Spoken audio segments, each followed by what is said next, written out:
Hello everyone, welcome back to our channel. In today's video, I'm gonna show you how you can log into ABF Freight employee account. Watch this video till the end. If you're new to our channel, subscribe our channel and hit notification bell so that you won't miss any upcoming videos of our channel. Now let's get started. Open up any web browser on your PC. Now search for ABF employee login. Now tap on second option sign in -ABF Freight from your search result. Now here you can see login box have appeared on the screen. Type in your user ID and password correctly.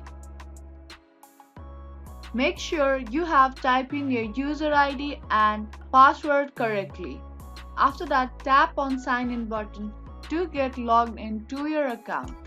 I hope this video helped you to get logged into your account. If it did, then don't forget to give this video a thumbs up and subscribe to our channel. I will be back with more videos. Keep watching.